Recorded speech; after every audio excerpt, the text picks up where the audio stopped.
Bienvenue à l'ensemble des membres de Trader Academy et plus globalement à l'ensemble des passionnés d'analyse technique. Nous sommes le dimanche 22 septembre et je vous propose donc ce soir une analyse des trois actifs, l'indice parisien, la parité euro-dollar et l'or. Alors l'indice parisien a fait un plus haut cette semaine, a clôturé bien au-dessus des 4170 mercredi après le discours de Ben Bernanke sur le maintien du QE.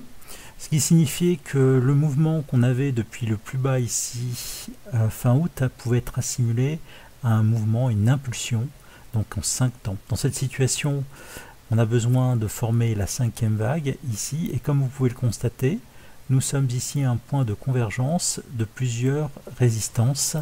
Donc vous voyez ici les cours osciller dans un canal avec cette résistance ici qui capte les cours. Nous avons ici également une autre résistance ici, comme vous pouvez le constater avec ce canal.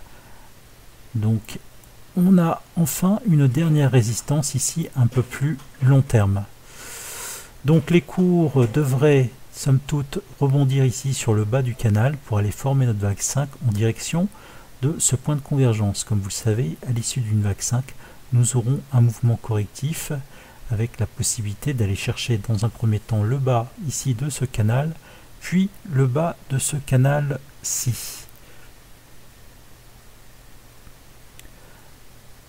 Alors nous allons maintenant passer à la parité euro-dollar.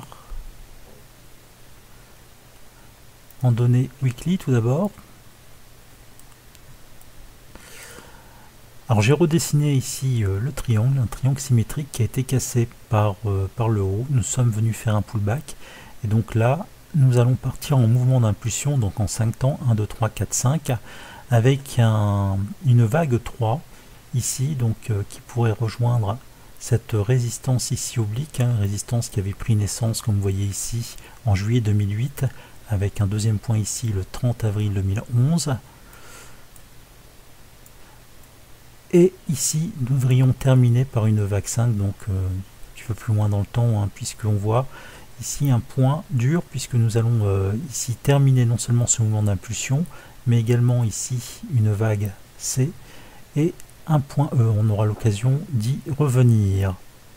Si on zoome en données weekly, en données journalières, pardon, alors ici on voit que nous sommes dans un mouvement d'impulsion en 5 temps également. Donc je vous ai représenté ici les deux dernières vagues qui sont attendues, une vague 3 ici qui pourrait nous emmener sur les 1,3630 avec ensuite un retour sur le bas du canal pour former la vague 4. Donc on peut s'attendre ici à une hausse avant de repartir ici à la baisse pour aller toucher le bas du canal et enfin on terminera par une vague 5 qui coïncidera ici avec une vague 3 plus importante qui est également donc une vague ici d'impulsion. Terminons enfin par l'or en données semaine pour commencer.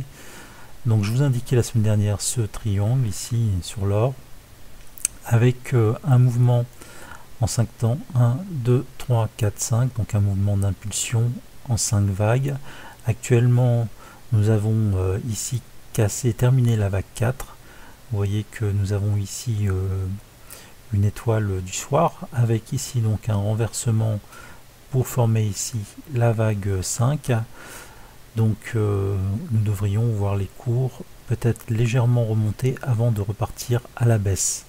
En données journalières on y voit un petit peu mieux. Voilà, donc ici on retrouve notre vague 4 au sein de laquelle on a un mouvement en 3 temps A, B, C. Ici un canal baissier qui a cassé ici, qui a permis de casser ici ce canal haussier. On voit que les 50% de retracement de cette jambe haussière ont fait barrage, c'est un petit peu ce que je vous indiquais la semaine dernière. Nous avons ici un repli sur le bas du canal. Nous devrions ici repartir à la hausse pour aller chercher cette résistance avant de partir vers le bas et aller chercher ici les 1100 points pour terminer notre vague 5. Voilà, écoutez, j'en ai terminé avec cette analyse. On se retrouve la semaine prochaine. Je vous souhaite une excellente semaine et de très bons trades. À bientôt.